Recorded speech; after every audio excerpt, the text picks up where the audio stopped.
inspector එතකොට inspector තමයි අපි කතා කළේ find errors omissions of the instruction in program and documents එතකොට මෙයා තමයි ඇත්තටම main person වෙන්නේ inspector මෙයා තමයි මේක කරන්නේ එතකොට may also identify border issues that are outside the scope of the inspection team එතකොට border එක decide කරන්න. ඒ කියන්නේ දැන් අපි ඉන්ස්පෙක්ෂන් එකක් පටන් ගත්තට පස්සේ අපි ඩිසයිඩ් කරපු ඒරියා එකේ තමයි අපේ ඉන්ස්පෙක්ෂන් එක යන්න ඕනේ. එතනින් එහාට ඉන්ස්පෙක්ෂන් එකක් අවශ්‍ය නැහැ. අන්න ඒ වගේ ඒ බෝඩර් ලයින් එක ඩිසයිඩ් කරන්නේ මෙන්න මේ ඉන්ස්පෙක්ටර්. ඊට පස්සේ රීඩර් තමයි ප්‍රසන්ටර්. අපි ડોකියුමන්ට් ඉන්ස්පෙක්ෂන් කරන මීටින් එකේ ප්‍රසන්ටර් තමයි අපි රීඩර් කියලා කියන්නේ. එයා තමයි ප්‍රසන්ට් කරන්නේ මේ කෝඩ් ડોකියුමන්ට්ස් ඉන්ස්පෙක්ෂන් එකට. ඊට පස්සේ ස්ක්‍රයිබ් කියලා කියන්නේ record the result of the inspection meeting. ඒක secretary වගේ කෙනෙක්. එයා තමයි මේ මීටින් එකේ මොනවද වෙන්නේ, මොනවා ගැනද ඩිස්කස් කරන්නේ, මොන decisions ගන්න කියන එක රෙකෝඩ් කරන පුජ්‍යලයා තමයි අපි කතා කරන්නේ ස්ක්‍රයිබ් කියලා. එතකොට chairman or moderator. මෙතන ඉන්නවා chairman කෙනෙක්, moderator කෙනෙක් ඉන්නවා. එතකොට එයා තමයි inspection එකට අවශ්‍ය facilities ලබලා දෙන කෙනා. report process එකට result එක ගන්න. එතකොට ඒකේ chief moderator කෙනෙක් ඉන්න පුළුවන්. එතකොට එයාට report කරන්න result එක. මෙන්න මේ දේවල් කරන්න තමයි chairman එහෙම නැත්නම් moderator ඉන්නේ. ඊට පස්සේ chief moderator ඉන්නේ. එයා තමයි එතකොට responsible මෙන්න මේ inspection process එකට මේ process එකේ improvement එකට.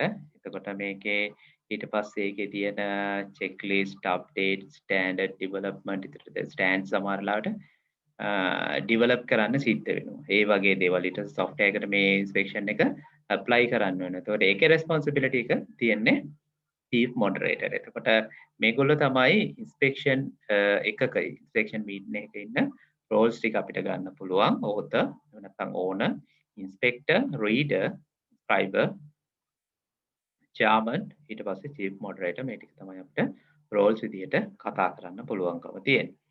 ඊට පස්සේ අපි බලමු inspection එකේ preconditions මොනවද කියලා. කියන්නේ මෙන්න මේ condition successful වුණොත් විතරයි inspection එකක් තියන්න පුළුවන් වෙන්නේ. මෙන්න මේවා fulfill කරලා ඉන්න ඕනේ මෙන්න මේ conditions.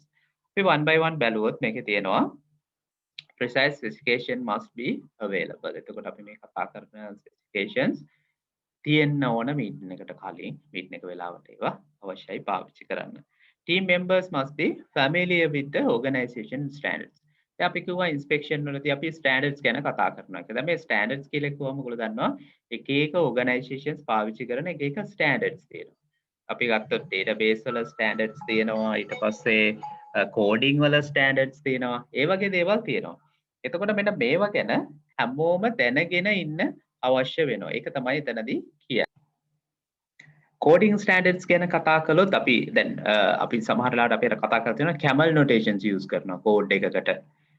ඊට පස්සේ ඒගොල්ලෝ සාමාන්‍යයෙන් ඔය abbreviations මොනවා හරි use කරනවා නම් codings වලට variables වලට අන්නේ standards ගැන organization එකේ තියෙන standards ගැන හැමෝම familiar වෙන්න ඕනේ. එහෙම නැත්නම් මේ standards අපිට impose කරන්න විදිහක් නැහැ. ඒගොල්ලෝ දැනගන්න විදිහක් නැහැ. හින්දා precondition එකක් තමයි මේක. එහෙම නැත්නම් මේක fair meeting එකක් නෙවෙයි ඒක familiar නැත්නම් කවුරු හරි කෙනෙක්. ඊට පස්සේ syntactically correct codes or other system representation must be available. එතකොට මේ ඒ codes අනිවාර්යයෙන්ම syntactically correct codes මෙතන තියෙන්න ඕනේ කියලා.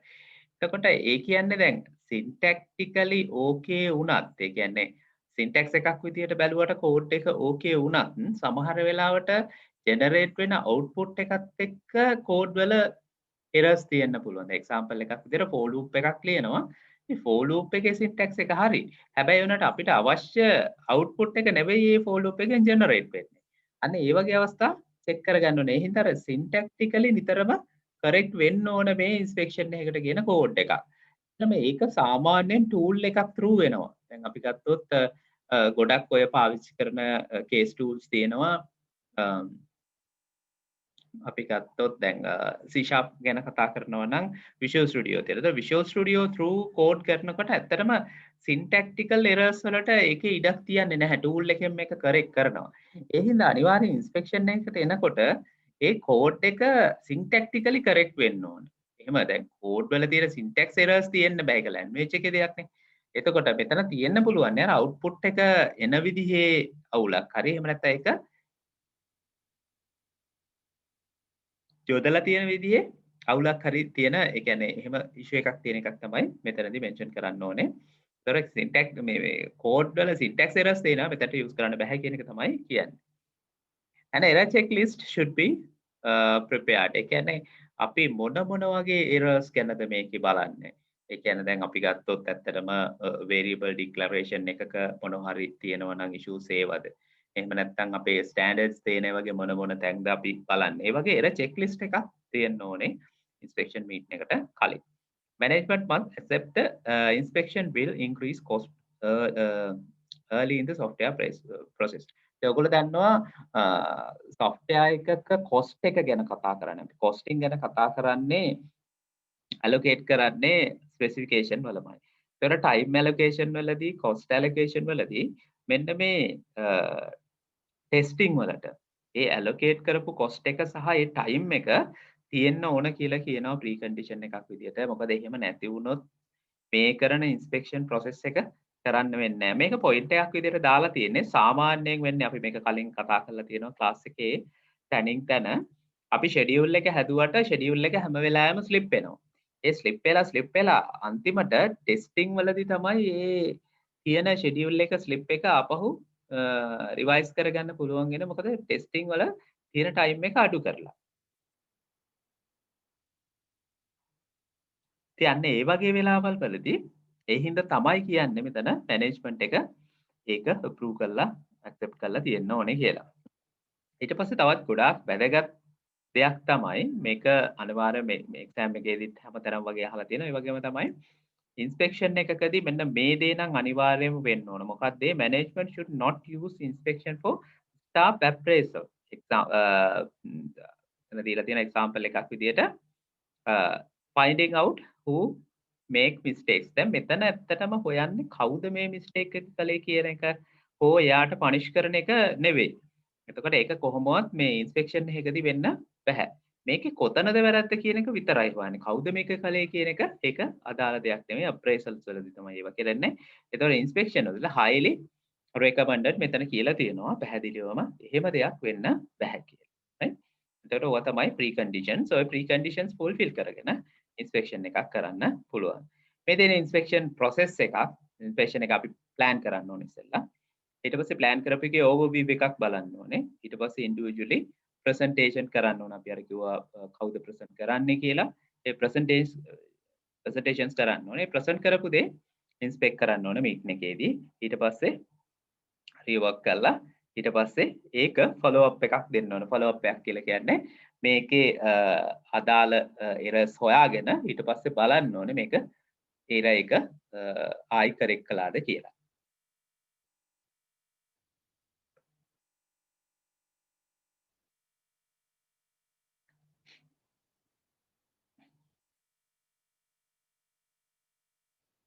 එතකොට මේ ටික මේ විදිහට හැදුවට පස්සේ සමහර වෙලාවට අපිට අපව කරන්න වෙනවා modifications are made for repair පිටත් made to repair discovered errors ඊට පස්සේ අපිට modification කරාට පස්සේ අපව re-inspection එකක් කරලා බලන්න වෙනවා මේ ටික හරියට සිද්ධ වෙලාද නැද්ද කියලා. ඊට පස්සේ මෙතන දාලා තියෙනවා inspection checklist එකක් මෙතන දාලා තියෙනවා checks මොනවද කියලා. ඒකේ බලන එකක් තමයි data falls. එතකොට data falls ගත්තාම data වල දැන් array එකක් වගේ ගත්තොත් array එකේ size එක ඊට පස්සේ data type එක ඊට පස්සේ constraints තියෙනවද variables තියෙනවද values use කරලා තියෙනවා හරිද parameters හරිද ඒ වගේ දේවල් අපි කියනවා data falls කියලා. control falls ගත්තොත් අපි දන්නවා control statements තියෙනවා. ඒ කියන්නේ control structures තියෙනවා අපි programming languages වල ගත්තොත්. ඔය while break do while ඊට පස්සේ ඒ වගේ දේවල්. එතකොට ඒවා හරියට යෙදিলা තියෙනවද කියන එක control structures කියලා කතා කරන්නේ. ඊට පස්සේ බලනවා input output false තියෙනවද කියලා. එතකොට variables අපි input කරනකොට ඒ අදාළ ඒ variables use කරලා තියෙනවද? අදාළ value එක input වෙනවද? ඊට පස්සේ expected output එකක්ද එන්නේ unexpected output තියෙන input තියෙන දැන් තියෙනවද? අන්න ඒ වගේ දේවල් input output false වලින් කතා කරනවා. ඊට පස්සේ ඉන්ටර්ෆේස් ෆෝල්ස්. එතකොට අපි ගත්තොත් එක එක මොඩියුල් එකේ මොඩියුල් එකට ඉන්ටර්ෆේසස් තියෙනවා. ඒතර මේ මොඩියුල්ස් අතර තියෙන ඉන්ටර්ෆේස් වල ෆෝල්ස් මොනවද කියලා එක බලන්න ඕනේ. ඊට පස්සේ ස්ටෝරේජ් මැනේජ්මන්ට් ෆෝල්ස්. එතකොට අපි ගත්තොත් ලොකේෂන් එකක ස්ටෝරේජ් ඇලොකේට් කරලා තියෙනවා නම් එතකොට ඒ වගේ තියෙන එරර්ස් මොනවා හරි තියෙනවා නම් ඒවා තමයි මෙතනදී චෙක් කරන්නේ. ඊට පස්සේ එක්සෙප්ෂන් මැනේජ්මන්ට් ෆෝල්ට්. මෙතන එරර් එකක් ආවොත් එරර් එක කොච්චර හොඳට ඒ කන්ඩිෂන් එක ඒක හැන්ඩල් කරලා තියෙනවද කියන එක එතන එක්සෙප්ෂන් එක හැන්ඩල් කරලා තියෙනවද කියන එක එතන බලනවා. මොකද මේවා ඇත්තටම මේ ප්‍රායෝගික ජීවිතේ අපිට ගොඩක් ඕගොල්ලන්ට මේක දකින්න ලැබෙයි. මම ළඟදී බැලුවා මොකද්ද මේ එක ආයතනයක් තියෙනවා. ඒක මට නමෙන් මේ වෙලාවේ කියන්න බෑ යුනිවර්සිටි එකක්. ඉතින් ඒකේ ඔන්ලයින් රෙජිස්ටර් වෙන්න ගියාට පස්සේ හැම එකකටම එනවා oops කියලා. oops කියලා එනවා error message එකක්. එතකොට ඒක ඇත්තටම මේ ප්‍රොෆෙෂනල් නෑ දැන්. ඒ වගේ ඇකඩමික් ඉන්ස්ටිටියුට් එකක් කියලා කියන්නේ ඒක ප්‍රොෆෙෂනල් වෙනවා. ඒ දෙන මෙසේජ් එක පවා ප්‍රොෆෙෂනල් වෙනවා. දැන් සෝෂල් නෙට්වර්ක් එක සෝෂල් මීඩියා වල නම් ඔය oops කියලා එළියට දැම්මට කමක් නැහැ. හැබැයි ඒ උනට එතනදී කියන්න ඕන sorry කියලා. ඒක කියන්න ඕන මොකද්ද එයා කරපු error එක. එහෙම නැත්නම් මොකද්ද සිස්ටම් එකෙන් ජෙනරේට් වෙච්ච error එක. සමහරවිට යූසර් දකින්නේ oops කියලා එකක් විතරයි. එතකොට දන්නවා මොකක් හරි වැරදුනායි කියලා. හැබැයි වැරදුනේ මොනවද කියලා දන්නේ නැහැ. එතකොට ඒ වගේ error එකක් throw කරනකොට ඒ ගැනත් හිතන්න ඕනේ. ෆයිනල් මෙසේජ් එක පවා හිතන්න ඕන මොකද්ද යූසර්ට මේක අන්ඩර්ස්ටෑන්ඩබල්ද. සමහරවිට ටෙක්නිකල් වර්ඩ්ස් වලින් කිව්වොත් ඒ එක්සෙප්ෂන් එක throw කරාට ඒක ඇත්තටම අයිඩෙන්ටිෆයි කරන්න බෑ. යූසර් තේරුම් ගන්න බෑ. එතකොට ඒවා යූසර් ෆ්‍රෙන්ඩ්ලි නැහැ. එතකොට ඒවයේ අර non functional requirements කියන ඒවා fulfill වෙන්නේ නැහැ. ඒ හින්දා ඒවා ගැන ගොඩක් හිතන්න ඕනේ. ඒකයි මේ checklist එකට ඒ වගේ දේවල් දාලා තියෙන්නේ. ඊට පස්සේ ටෙස්ටිං ලෙවල්ස් ගැන කතා කරලා තියෙනවා. අපි දන්නවා මෙන්න මේ වගේ ලෙවල්ස් ටිකක් තියෙන්නේ.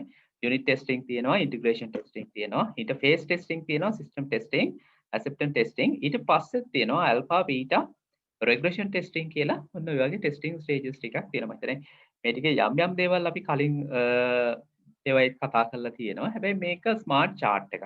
මෙන්න මේ chart එක හොඳට මතක තියාගන්න. මොකද මේ chart එකේ හැමදේම තියෙනවා. මේ chart එකෙන් MCQs 4ක් හෝ 5ක් සමහරලාට ටෙස්ටිං වල ඇහුවොත් අහන්න පුළුවන්කම තියෙනවා. ඒතර බලන්න යුනිට් ටෙස්ටිං එක ටෙස්ට් ප්ලෑන් එක කෝඩ් ඩිසයිනින් වලින් තමයි ඒක කරන්නේ. ඊට පස්සේ අපි ගත්තොත්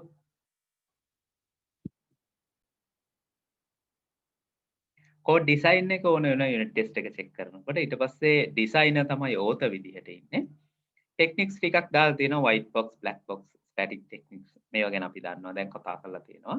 එතකොට මේක රන් කරන්නේ ප්‍රෝග්‍රෑමර්මයි යුනිට් ටෙස්ටිං එක. ඊට පස්සේ ඉන්ටිග්‍රේෂන් ටෙස්ටිං එකත් ඒ වගේම තියෙනවා. ටෙස්ට් ප්ලෑන් එක මොකක්ද? ඕත කවුද? ටෙක්නික්ස් මොනවද? ප්‍රෝග්‍රෑම් එක රන් කරන්නේ කවුද කියන එක තියෙනවා. ඒතර මේ වගේ ගත්තාම සිස්ටම් ටෙස්ටිං වෙනකන් අපි කතා කරලා තියෙනවා. ඒතර මෙතන ඇක්සෙප්ටර් ටෙස්ටිං කියලා කිව්වොත් ඒක අපි අර කිව්වේ යූසර් කස්ටමර්ත් එක්ක තමයි කරන්නේ. ඒතර ඒක ඒතර මෙතන මෙන්ෂන් කරලා තියෙනවා. කස්ටමර්ත් එක්ක තමයි ඒක කෙරෙන්නේ. ඊට පස්සේ එතකොට ඇල්ෆා බීටා ටෙස්ටිං කියලා තියෙනවා. ඔයගොල්ලන්ට ID එකක් ඇති මම හිතන්නේ ඒක ගැනත් ඒවා කොහොම බ්ලැක් බොක්ස් ටෙස්ටිං තමයි කෙරෙන්නේ. මොකද ඇසෙප්ටන්ස් ටෙස්ටිං ඒ කියන්නේ යූසර්ගෙන් මේ පැත්තට අපි කරන එක ටෙස්ටිං එකක්වත් අපි ඒක කෝඩ් වයිස් ටෙස්ට් කරන්නේ නැහැ. වයිට් බොක්ස් කරන්නේ නැහැ. ඒකට හේතුව තමයි එතනින් එහාට කෝඩ්ස් වලින් වැඩක් නැහැ. ඒගොල්ලන්ට සොෆ්ට්වෙයාර් එක වැඩ කරනවද කියන එක තමයි බලා ගන්න අවශ්‍යතාවය තියෙන්නේ. ඒතර ඇල්ෆා බීටා ටෙස්ටිං කියලා කියන්නේ සාමාන්‍යයෙන් අපි ඒක ඉස්සරහට තියලා අපි කතා කරමු. සාමාන්‍යයෙන් මෙතනදී මෙන්ෂන් කරන්නේ සිලෙක්ටඩ් true එකකට සොෆ්ට්වෙයාර් එක දෙනවා ටෙස්ටිං කරන්න. එතකොට මේ ටෙස්ටිං වලින් තමයි අපි බලන්නේ හරියටම සොෆ්ට්වෙයාර් එකේ ඕවර්ऑල් සිස්ටම් එක වැඩ කරනවද කියලා. දැන් යුනිට් ටෙස්ටිං ගැන මෙතන කතා කරලා තියෙනවා. යුනිට් ටෙස්ටිං අපි ගත්තොත් ගන්නේ එක පාර්ට් එකක් සොෆ්ට්වෙයාර් එකේ තියෙන එක මොඩියුල් එකක් තමයි මෙතනදී ටෙස්ට් කරන්නේ. එතකොට මෙතන robust කියලා අපි කතා කරන්නේ. අතර මේක non functional requirement එකක්. The code should not fail under any circumstance. එතකොට අපි මෙතන කතා කරන්නේ robust කියලා කියන්නේ කිසිම හේතුවක් හින්දා මේකේ failure එකක් එන්න බෑ කියන එක හෝ දැන් අතර මෙහෙම failures නැති softwares නෑ. එහෙම නැත්නම් robustness කියලා අපි කතා කරන්නේ ඒක comparatively අපි කතා කරන්නේ software එක down වුණොත් crash වුණොත් අප් වෙන්න කොච්චර වෙලාවක් යනවද කියන කාරණාව තමයි එතනදී කතා කරන්නේ. එතන functionally correct ඊට පස්සේ correct interface. එතකොට මේ දේවල් unit testing වලදී කතා කරනවා. මේකෙත් අර යුනිට් ප්ලෑන් එකක් සහ ප්‍රොසෙස් එකක් යන විදියක් තියෙන්න ඕනේ ක්ලරිෆයි කරලා කියන එක තමයි මෙතනදී කියන්නේ. ඊට පස්සේ ඉන්ටිග්‍රේෂන් ටෙස්ටිං ඒ කියන්නේ යුනිට්ස් කීපයක් එකතු කරලා ටෙස්ට් කරන අවස්ථාව තමයි මේකේ තියෙන්නේ. මෙතනදී ඇත්තටම ඉන්ටර්ෆේස් ටෙස්ටිං තියෙනවා. ඒ කියන්නේ මේ යුනිට්ස් දෙකක් එහෙම නැත්නම් මොඩියුල්ස් දෙකක් එකතු වෙන තැන ඉන්ටර්ෆේස් එකක් තියෙනවා. ඒක ටෙස්ට් කරන්න ඕනේ. සහ ඊට පස්සේ යුනිට් වයිස් අනිත් දෙකම ටෙස්ට් කරන්න ඕනේ. ඒ කියන්නේ මේ ඉන්ටිග්‍රේෂන් එක වුණාට පස්සේ නැත්නම් මේ සබ් සිස්ටම් එකක් හැදුනට පස්සේ මොන හරි එරර්ස් ප්‍රොපගේට් වෙන්න පුළුවන්ද කියන එක එතනදී බලන්න අවශ්‍යතාවය තියෙනවා. ඊට පස්සේ ඊළඟ ඉර එක අපි කතා කරනවා ඉන්ක්‍රිමෙන්ටල් ඉන්ටිග්‍රේෂන් කියලා එකක් තියෙනවා මෙතනදී. ඉන්ක්‍රිමෙන්ටල් ඉන්ටිග්‍රේෂන් කියලා කියන්නේ යුනිට්ස් අපි හිතමු දැන් ඉන්ටිග්‍රේෂන් එකක් කරන්න පුළුවන් අපි හිතමු යුනිට්ස් 10ක් තියෙනවා නම් 1 5ක් කරන්න පුළුවන්. ඊට පස්සේ දෙකේවා ආපහු එකතු කරන්න පුළුවන්. දැන් මෙතන ඉන්ක්‍රිමෙන්ටල් ඉන්ටිග්‍රේෂන් කියලා කියන්නේ එක එහෙම එකක් නෙවෙයි. මේකෙදී ටෙස්ට් කේසස් දැන් අපි මෙතන ගත්තොත් AB කියලා මොඩියුල්ස් දෙකක් තියෙනවා. A වලට ටෙස්ට් කේස් එකක් තියෙනවා B වලට ටෙස්ට් කේස් එකක් තියෙනවා. ඊට පස්සේ මේකේ ඉන්ටිග්‍රේට් කරාට පස්සේ ටෙස්ට් කේස් එකක් තියෙනවා. එතකොට AB ටෙස්ට් කරලා ඉවර වෙලා AB ට තමයි තවත් පාර්ට් එකක් ඇඩ් කරන්නේ. එතකොට ABC ටෙස්ට් කරලා ABC ට තමයි තවත් පාර්ට් එකක් ඇඩ් කරන්නේ. මේ විදිහට ඉන්ක්‍රිමන්ට් වෙලා මේ ටික යනවා. ඒතර ඕක තමයි ඉන්ටිග්‍රේෂන් ඉන්ක්‍රිමෙන්ටල් ඉන්ටිග්‍රේෂන් ටෙස්ටිං එකක් විදිහට හඳුන්වන්නේ. ඊට පස්සේ top down සහ bottom up integrations තියෙනවා. දැන් top down එක ගත්තොත් level එක hierarchy එකේ උඩ ඉඳලා පල්ලෙහාට තමයි check කරගෙන යන්නේ. ඒකේ මේ clear image එකක් දීලා තියෙනවා මෙතන. ඒක ඔයගොල්ලන්ට ගන්න පුළුවන්. bottom up කියලා කියන්නේ එහෙම නෙවෙයි අර integration testing එකක් වගේ unit wise උඩට test එක කරගෙන යන එකක්. තමයි bottom up කියලා කියන්නේ. interface testing කියලා කියන්නේ අපි අර ඉස්සෙල්ලා කතා කළා වගේ දෙකක් එකතු වුණාට පස්සේ මොඩියුල්ස් දෙකක් එකතු වුණාට පස්සේ ඒක ඉන්ටර්ෆේස් එක සම්බන්ධව මොන හරි එරර් එකක් තියෙනවද කියලා. දැන් මෙතන ඉන්ටිග්‍රේෂන් ටෙස්ට් ඉන්ටර්ෆේස් ටෙස්ටිංස් වල ටයිප්ස් ටිකක් දීලා තියෙනවා. එතකොට පැරාමීටර් ඉන්ටර්ෆේස් කියලා තියෙනවා. ඒ කියන්නේ පැරාමීටර් එකක් හරි පාස් වෙනවා නම් ඒකේ මොකක් හරි ෆන්ක්ෂන් එකක අවුලක් තියෙනවා නම් ඒ වගේ එක shared memory interfaces දැන් මේ interfaces වර්ග ටික මෙතන ඇත්තටම තියෙන්නේ. මෙමරි ෂෙයා කරලා යූස් කරනවා නම් මොඩියුල්ස් එකක් අතර මෙසේජ් පාස් කරනවා නම් ඊට පස්සේ පැරාමීටර් පාස් කරනවා නම් ඊට පස්සේ ප්‍රොසීඩර් එකක් මොනවා හරි යූස් කරනවා නම් අන්න ඒ වගේ තැන්වල තියෙන ටෙස්ටිං තමයි මෙතන මේ ටයිප්ස් විදියට හඳුන්වලා තියෙන්නේ. ඊට පස්සේ ඉන්ටිග්‍රේෂන් ටෙස්ටිං එක ඉවර වුණාට පස්සේ අපි කතා කරනවා හෝල් සිස්ටම් එක ටෙස්ට් කරන එක. එතකොට අපි ඒකට කියනවා සිස්ටම් ටෙස්ටිං කියලා. එතකොට මෙතන සිස්ටම් ටෙස්ට් ප්ලෑන් එකක් තියෙන්න ඕන. අර වගේම ඒකේ ඔපරේෂන් එකක් තියෙන්න ඕනේ. විශේෂයෙන් මෙතන බලන්න ඕන රිකවරි ඔප්ෂන්ස් මොනවද තියෙන්නේ for the system to crash and then try to recover to sensible state. ඒ කියන්නේ මේක crash වුණොත් ඊට පස්සේ recover වෙන්නේ කොහොමද කියන එක. ඉතින් මේවට ගොඩාක් cases තියෙනවා අපිට කතා කරන්න. ඇත්තටම ප්‍රායෝගික ජීවිතේ අපිට හම්බ වෙන දේවල් සමහර තැන්වල මේ ගොඩාක් experience companies පවා සිස්ටම් ක්‍රෑෂ් කරගෙන තියෙනවා. ඒතර ඒගොල්ලෝගේ මොනම ඔප්ෂන් එකක් දැන් සාමාන්‍යයෙන් ගත්තාම අපි සිස්ටම් එකක ඔටෝ බෑකප් සිස්ටම් එකක් ගන්නවා. ඒතර ඒ ඔටෝ බෑකප් එකෙන් රිකවර් කරන්න පුළුවන් ෆයිනල් ලාස්ට් මිනිත් එකට සෙකන්ඩ් එකට අපිට රිකවර් කරන්න පුළුවන්. හැබැයි සමහර වෙලාවට ඕක ඔපරේට් වෙන්නේ නැති අවස්ථා තියෙනවා. එහෙම වෙලාවට දැන් සාමාන්‍යයෙන් අපි බෑකප්ස් ගන්නකොට බෑකප්ස් 3ක්වත් මේන්ටේන් කරනවා. ඒ කියන්නේ ඔටෝ බෑකප් එකක් ගන්නවා, ක්ලයන්ට්ම කියනවා තවත් බෑකප් එකක් අරන් තියන්න කියලා. ඊට software එකේ software develop කරන company කෙන maintenance බලන company එකට ඒකේ කෙනෙක්ව යවලා මාසිකට සැරයක් වගේ backup pack ගන්නවා. ඒ වගේ backup stages 3ක විතර යන සමහර අවස්ථාවල ඔය backup stages 3ම වැඩ කරන්නේ නැති අවස්ථාවක් තියෙනවා. ඒ කියන්නේ organization එකෙන් ගිහිල්ලා ගත්ත කෙනාගේ backup එකත් වදින්නෙත් නැතුව automatically වදින්නෙත් නැතුව organization එකේ එක්කෙනාගේ වදින්නෙත් නැතුව ඒ වගේ වෙලාවල් තියෙනවා. ඒකට ඒ වගේ වෙලාවට අපිට ප්ලෑන් එකක් තියෙන්න ඕන කොහොමද මේක රිකවර් කරගන්නේ. ඒකයි කියන්නේ sensible state එක රිකවර් කරගන්න ඕනේ කියලා. කියන්නේ worst case එකක් වුණොත් ඇත්තටම අපිට ඒකේ recovery options ගොඩක් අඩුයි. ඒ වගේ එකක්.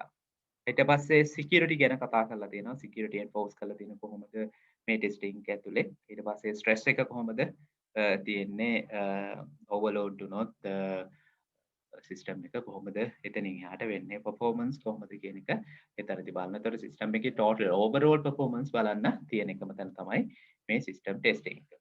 ඊට පස්සේ acceptance testing එක ගත්තොත් මේකේ කෙලිම කතා කරන්නේ කස්ටමර් කතා කරපු කස්ටමර්ගේ තියෙන requirements ටික මේ software එක ඇතුලේ වෙනවද? ඒ අයිලපු functions ටික මේ වෙනවද? අවසාන වශයෙන් කස්ටමර් කොච්චර සැටිස්ෆයිඩ්ද මේ සිස්ටම් එකට කියලා එක තමයි ඇසෙප්ටන්ස් ටෙස්ටිං එකේ තියෙන්නේ.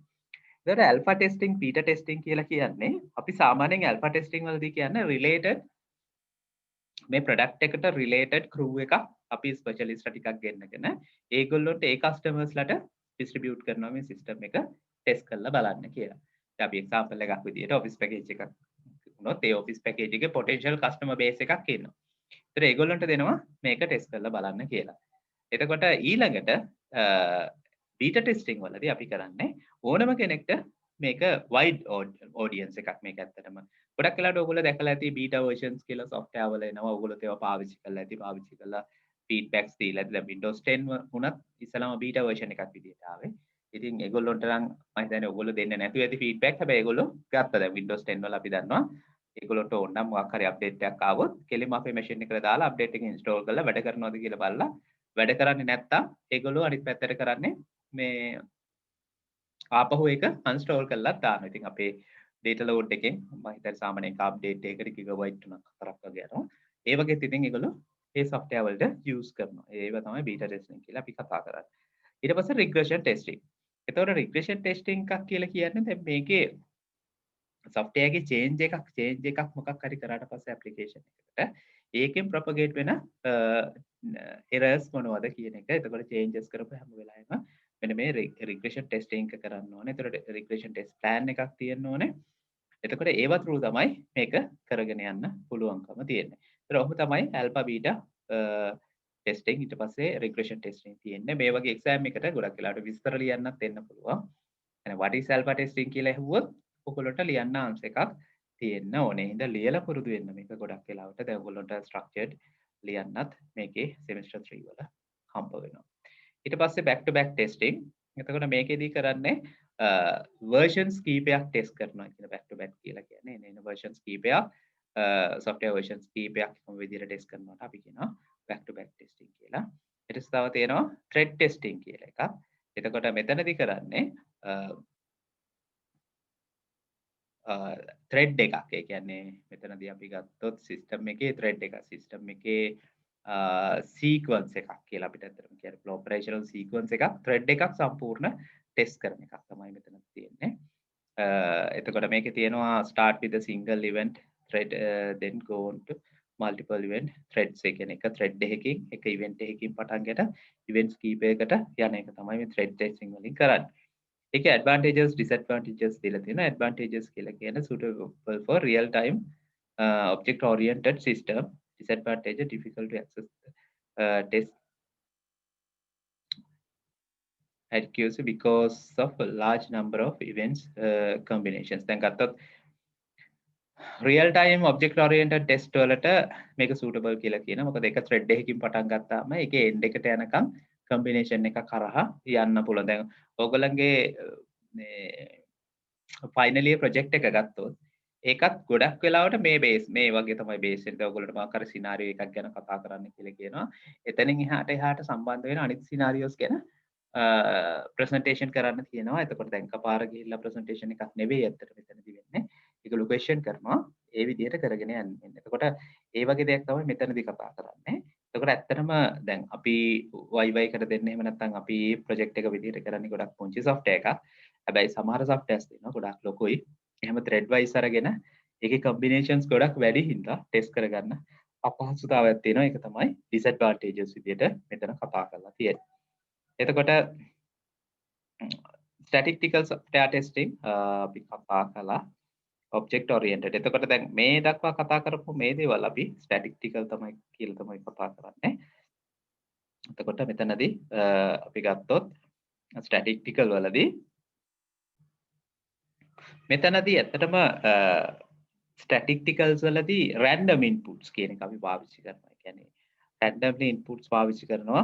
ඒ කියන්නේ sequence එකකට එක order එකකට නැතුව randomly inputs පාවිච්චි කරලා එක එක තැන් වලින් test කරලා බලනවා. එතකොට ඒක ගොඩක් success වෙනවා. මොකද මේක thread එකක් වගේ test කරන්න ගියොත් සමහරවිට complex programs වලට අපිට ටිකක් ඒක use කරන්න අමාරුයි. ඒ වගේ වෙලාවට අපි statistical test එකක් පාවිච්චි කරනවා. ඊට පස්සේ අපිට තියෙන්නේ object oriented testing කියන part එක. එතකොට object oriented testing ගත්තොත් ඇත්තටම අපිට software development methods දෙකයි තියෙන්නේ ඇත්තටම පැහැදිලිවම ගත්තොත් structured method එකයි object oriented method එකයි. එතකොට ඒකේ comparison එකක් තමයි මෙතන තියෙන්නේ. දැන් අපි ගත්තොත් structured method එකක අපි එක unit එකක් කියලා හඳුන්වන්නේ. හැබැයි මේකේ එක object එකක් විදිහට හඳුන්වන්නේ. එතකොට පළවෙනියටම කියලා තියෙන්නේ test in the individual operations associated with the project. sorry object එකක operations තමයි ඉස්සෙල්ලම කතා කරන්නේ අර unit testing වගේ. ඊට පස්සේ individual object class එකක් ගැන කතා කරනවා. එතකොට ඒකේ objects කීපයක් එක class එකක් විදිහට එන්නේ. ඒක අර integration testing එකක් වගේ හරියටම.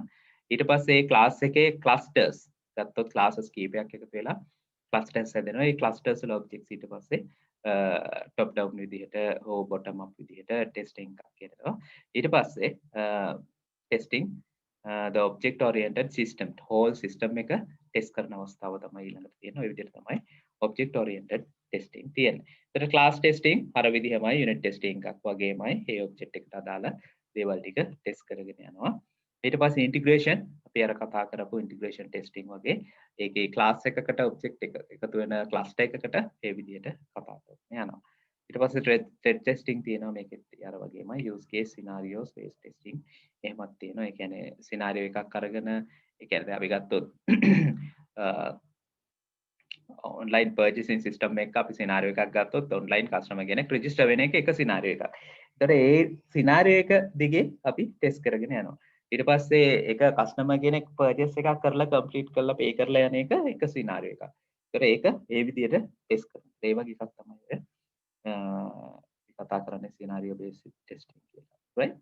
එතකොට design of test cases නම් මම කීපයක්ම class එකේ design කරලා තියෙනවා.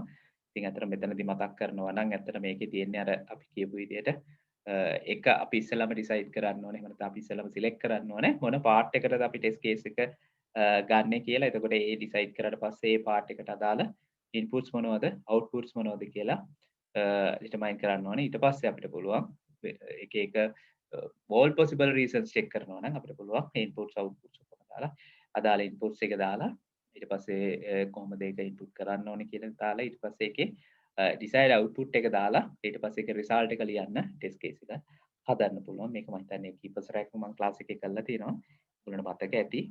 ඒතකොට ඒ වගේ එකක් තමයි test case එකක් design කරන කියන්නේ. ඒතකොට මේකේ තියෙන්නේ ඒ අදාළ අපි කතා කරපු සියලුම කාරණා note එකක් විදියට. ඒතකොට මේක බලන්න.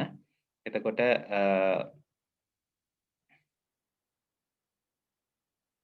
test case එකක් design කරන දැනේ මේ lesson එක මේ chapter එක ඉවර වෙනවා. එතකොට මේ chapter එක ඔයගොල්ලෝ බලන්න exam එකත් ළඟ හින්දා මේකත් බලලා මේකෙන් අනිවාර්යයෙන්ම questions එනවා. questions කීපයක් එනවා testing වලදී.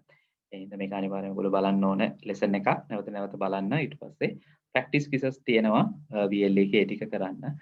assignments තියෙනවා නම් ඒ ටිකත් කරන්න. එතකොට ඔයගොල්ලන්ට මේකෙන් එන ඕනම ප්‍රශ්නයකට උත්තර ලියා ගන්න පුළුවන් වෙයි. එහෙනම් බොහොම ස්තුතියි මේක මේ වීඩියෝ එක නරඹුවාට. අපි මේ වීඩියෝ එක මෙතනින් නතර කරන්නම්. ඊළඟ chapters ටික මේ විදිහට ඉස්සරහට ඔයගොල්ලන්ට ලැබෙවි.